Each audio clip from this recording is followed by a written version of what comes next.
आपके भविष्य के दरवाजे बड़े पैमाने पर खुल जाएंगे अगर आप स्कूल में फर्स्ट न आएं। आप वास्तव में देख सकते हैं कि मैं अपने जीवन में क्या कर सकता हूं। 5 लोगों की टीम बनाएं और एक दूसरे के लिए हर विषय में ट्यूशन दें। लोग जीवन के हर पहलू को ऐसे ही लेते हैं। परीक्षा का मतलब है उनका पेट खराब हो जाता है। मैं बहुत अच्छे से जानता हूं क्योंकि मेरा भाई एक फार्मेसी चला रहा था मैसूर में, और परीक्षा का मतलब था कि हर कोई आकर पेट ठीक करने की दवाई लेता था और फिर परीक्षा देने जाता था, नहीं तो वे परीक्षा हॉल को गंदा कर देते।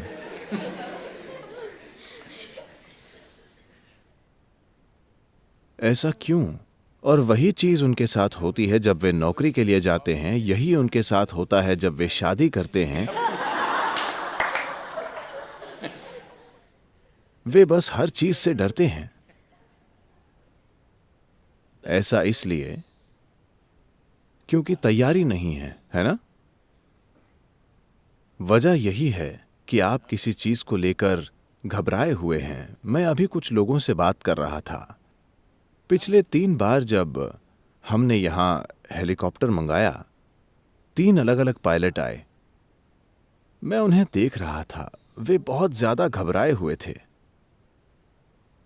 उन्हें 3000 घंटे की उड़ान का अनुभव था। मैं बस 100 घंटे में पायलट बना हूं। मैं बहुत खुशी से हेलीकॉप्टर उड़ाता हूं, किसी भी चीज के बिना।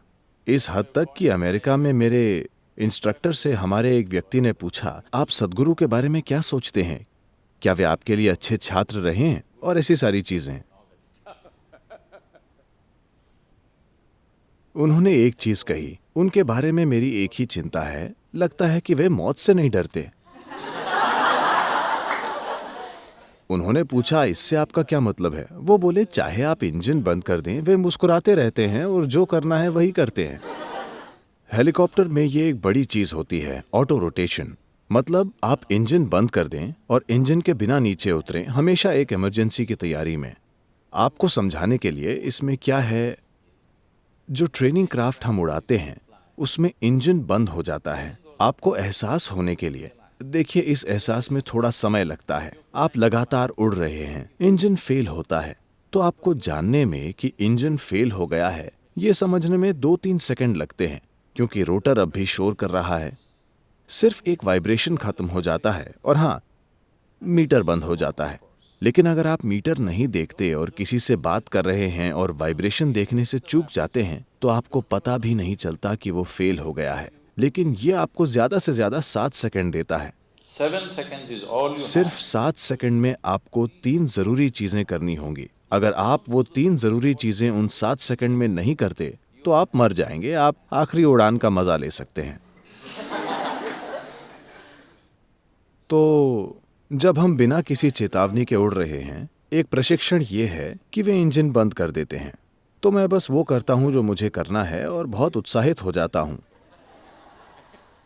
और मैंने 100 से ज्यादा ऐसी लैंडिंग की हैं। तो वे बोले, मैं सच में उनके लिए डरता हूं क्योंकि उनमें डर नहीं है। मैंने कहा, मेरे पिता की भी यही समस्या थी, सिर्फ आपकी नहीं। मेरे पिता अपना सिर पीटते हुए बोलते थे, इस लड़के के दिल में कोई डर नहीं है, इसका क्या होगा? मैं कभी नहीं समझ पाया क्यों। Why is fear a qualification? डर एक काबिलियत क्यों है? डर एक गुण क्यों है? जागरूकता एक गुण है, सजगता एक गुण है, ज्ञान एक गुण है, आखिर डर एक गुण क्यों है?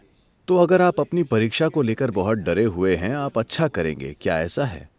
आप किसी इंटरव्यू के लिए बहुत डरे हुए हैं, आपको अच्छा करना चाहिए, क्या ऐसा है? आप शादी करने से बहुत डरे हुए हैं, आपको अच्छा करना चाहिए।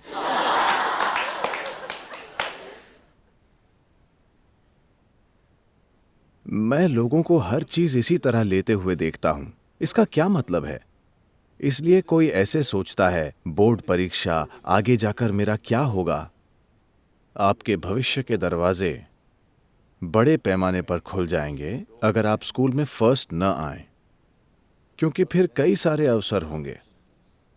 अगर आप 99% लाते हैं तो आप मेडिकल कॉलेज पहुंच जाएंगे। या आपको 90% आते हैं तो आप इंजीनियरिंग कॉलेज पहुंच जाएंगे। अगर आप 65% लाते हैं तो आपका जीवन खुल जाता है। आप वास्तव में चारों ओर देख सकते हैं, मैं अपने जीवन के साथ क्या कर सकता हूं।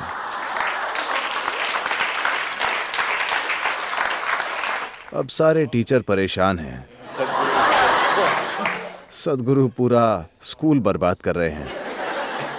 आप में से जो लोग 12वीं की परीक्षा और 10वीं की परीक्षा देने जा रहे हैं, मैं चाहता हूं कि चाहे टीचर ये करें या नहीं, उन्हें भूल जाइए। मैं चाहता हूं कि विद्यार्थी अक्टूबर के अंत तक अपना पाठ्यक्रम पूरा कर लें और परीक्षा के लिए तैयार हो जाएं। ठीक है? अक्टूबर के अंत तक आप आराम से अपनी परीक्षा देने के लायक हो जाएं। अगर आपको डरना है तो आप अक्टूबर में डरिए। नवंबर में हम आपको एक और देंगे। आप उसे थोड़ी आसानी से कर पाएंगे, आप बिना टैबलेट के जा सकते हैं।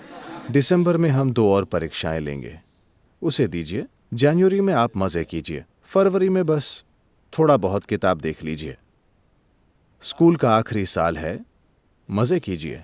मार्च में परीक्षा आए तो बस वहां जाइए और आप पहले ही 5 बार ये कर चुके हैं, तो दिसंबर तक आप 5 बार वही परीक्षा देकर बोर हो गए होंगे। तो आप बोर्ड परीक्षा के लिए तैयार हैं। 12वीं 10वीं 5 लोगों की टीम बनाएं, वे साथ मिलकर पढ़ें।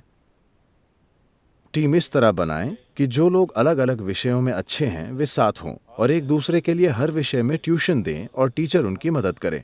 देखिए, सीखना अगर किसी इंसान के लिए, जब आप कुछ नया सीखते हैं, जब आप कुछ ऐसा सीखते हैं जो आप नहीं जानते थे, वो आपको खुशी देता है या कष्ट?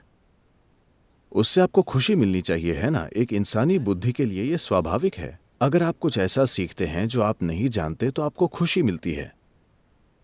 इसे इतने कष्ट के साथ क्यों किया जा रहा है? बोर्ड एग्जाम, अगर आप जानते हैं तो क्या आप उसे गलत लिखेंगे? नहीं। हाँ, अगर आप सिर्फ परीक्षा के लिए याद करने की कोशिश कर रहे हैं तो आप उसे गलत लिख सकते हैं। परीक्षा के लिए रटने की कोशिश का मतलब है कि आप धोखेबाज हैं। आप समझे? आप सिर्फ याद करके एक दिन के लिए लोगों को बेवकूफ बनाने और ये कहने की कोशिश करना चाहते हैं कि आप पास हो गए, और आपने कुछ नहीं सीखा, आपने धोखा देना सीखा है। अपना जीवन धोखे से शुरू मत कीजिए, ये अच्छी बात नहीं है। ये आपके जीवन के लिए अच्छी बुनियाद नहीं है। बस किसी तरह 100 नंबर लाना। सिर्फ एक दिन के लिए आपने कुछ याद किया और पेपर पर उसे उलट दिया, क्या यह धोखा नहीं है? शिक्षा के मकसद को ही हराना है ना? हम कुछ जानते हैं इसलिए हमें अगली क्लास में जाना चाहिए। ये नहीं कि हमने किसी तरह परीक्षक को चकमा दे दिया इसलिए अगली क्लास में चले गए। हमारे जीवन में उसका क्या अर्थ है? उसका कोई अर्थ नहीं। अपना जीवन धोखे से शुरू मत कीजिए। कोई फर्क नहीं पड़ता कि कौन आपके बारे में क्या सोचता है। महत्वपूर्ण यह है कि आप अपने जीवन में अपनी बुनियादी ईमानदारी बनाए रखें। एक इंसान के लिए यह बहुत जरूरी है। मेरा विश्वास कीजिए, यह किसी को धोखा देने की बात नहीं है, यह किसी से बेहतर होने की बात नहीं है। यह है कि मैं यहाँ हूँ, मैं अपने समय का सबसे अच्छा इस्तेमाल करूंगा। जब मैं यहाँ हूँ, मैं पूरी कोशिश करूंगा। कोई फर्क नहीं पड़ता कि कोई इसे मंजूर करता है या ना मंजूर। और कोई 2 इंसान एक जैसे नहीं होते। कोई हाई स्कूल में बैक बेंचर हो सकता है, मगर वो जीवन में फ्रंट बेंचर हो सकता है। तो ये कुछ नहीं तय करता। अपने जीवन में हर जगह पर, स्कूल से कॉलेज और प्रोफेशन तक, हम ये सोचकर खुश ना हों कि कोई हमसे पीछे है या कोई हमसे नीचे है। आपको किसी और की असफलता का आनंद क्यों लेना चाहिए? अगर आप अपने पहली रैंक का आनंद लेते हैं तो बस वही महत्वपूर्ण है ना?